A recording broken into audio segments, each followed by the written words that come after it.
توجہ رکھیے گا، اللہ نے فرمایا کہ ہم نے جنات اور انسان کو اپنی عبادت کے لیے پیدا کیا. تو دیکھیے جو عبادت کرتا ہے وہ عابد ہوتا ہے، اور جس کی عبادت کی جاتی ہے وہ معبود ہوتا ہے. ٹھیک ہے، ہم عابد ہیں اور جس کی عبادت کی جاتی ہے وہ معبود ہوتا ہے. ٹھیک ہے، ہم عابد ہیں، اللہ معبود ہے. ہم ساجد ہیں، وہ مسجود ہے. ہم بندے ہیں، وہ خالق ہے. ٹھیک ہے، ہم عابد ہیں، وہ معبود ہے.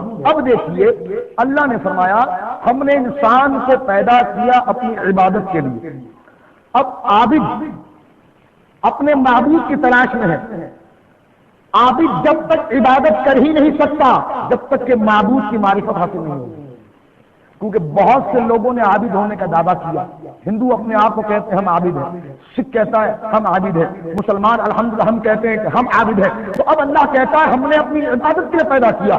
تو جب تک معبود کی صحیح معرفت حاصل نہیں ہوگی تو عابد کی عبادت رنگ نہیں لا سکتی. چاہے لاکھ دفعہ عابد کہے میں معبود کو مانتا ہوں، لیکن اگر اس نے معبود جس کو ماننا تھا اس کو نہیں مانا اور معبود کے تلاش کے ذریعے کو اس نے الگ سمجھ لیا اور بہک گیا، تو حضرات گرامی ہندوؤں کو دیکھیے آپ کہ جب وہ معبود کے تلاش میں نکلے تو سورج کو خدا کہہ دیا، چاند کو سورج خدا کہہ دیا، آسمانوں کو خدا کہہ دیا، پہاڑ کو خدا کہہ دیا.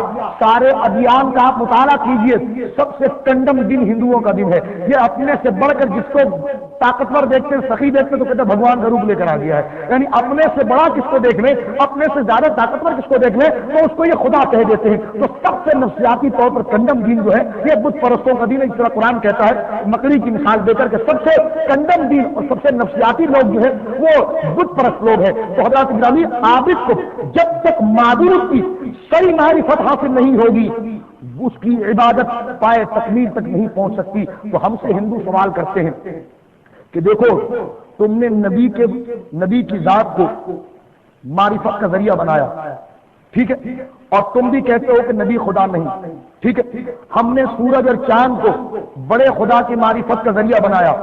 ٹھیک ہے، تو ہم بھی ذریعہ بنا رہے ہیں، تم بھی ذریعہ بنا رہے ہو. فرق کیا ہے؟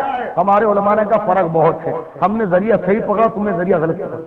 اس کی مثال یہ ہے ایک چائے کا پیالہ آپ کے سامنے رکھ دیا جائے اور میں آپ سے پوچھوں جناب ذرا دیکھیے اس میں چینی ہے کہ نہیں، آپ انگلی گھمائیں اور آنکھوں سے لگائیں، پتا چلے گا.